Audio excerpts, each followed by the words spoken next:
Have you ever heard of chunking? This is a pronunciation technique that will make you sound like a native. Let's get started.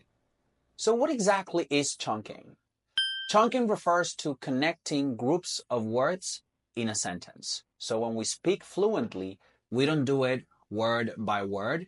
We do it block by block or chunk by chunk. Let me show you one example. Okay, let's look at this example right here. This sentence contains around 14 words.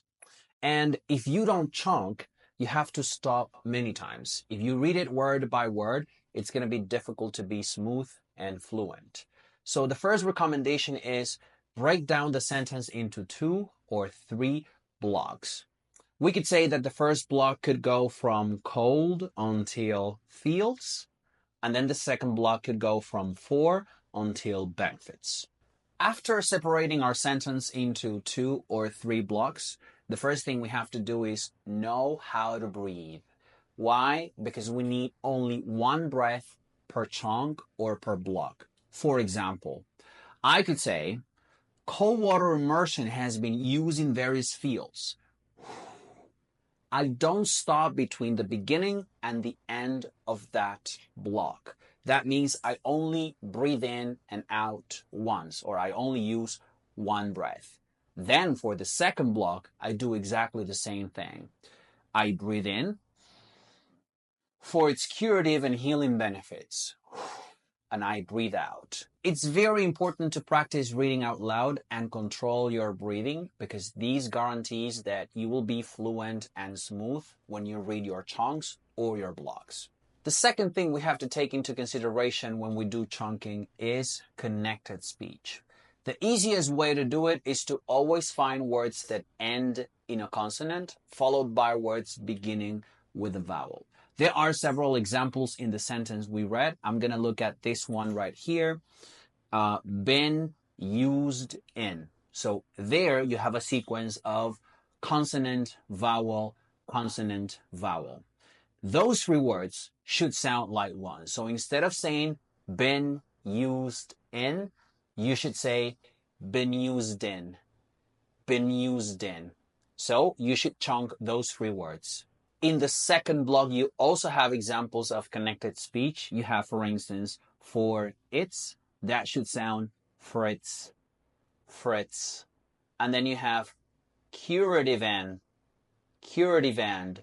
It's true that the word ends in E, but that E doesn't sound. The last sound of that word is V, so it should go linked with and. And when you read it fast, that D in and disappears. So you should say and healing, and healing.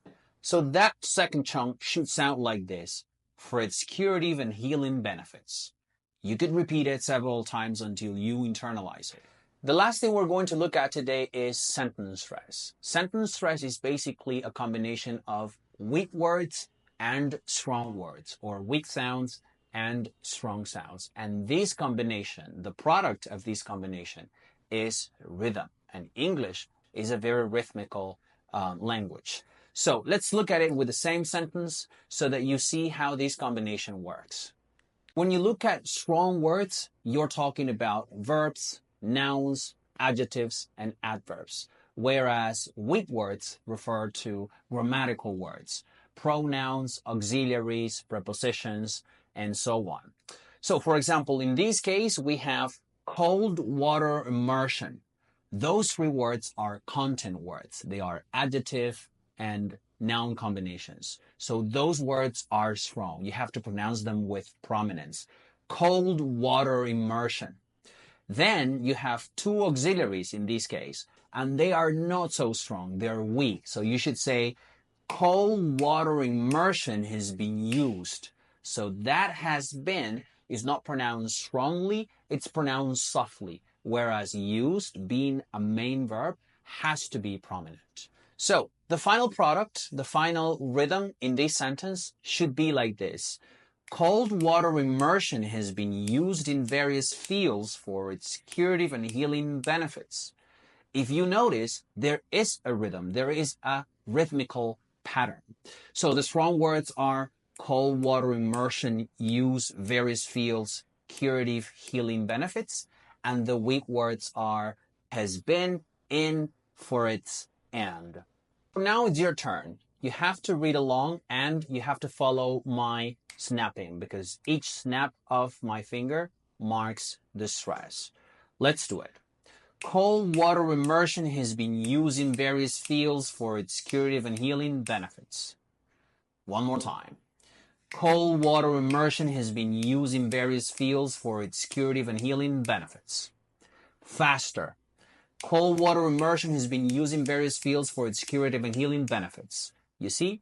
So the secret here is repetition. If you chunk, if you mark the stress repeatedly, you're going to be very fluent. So this is the end of the video about chunking. I hope you guys liked it. Please don't forget to hit that subscribe button. That's going to help me a lot to keep growing on YouTube. And if you want a second video about chunking to keep improving your pronunciation, please comment part 2. I'll see you soon. Take care.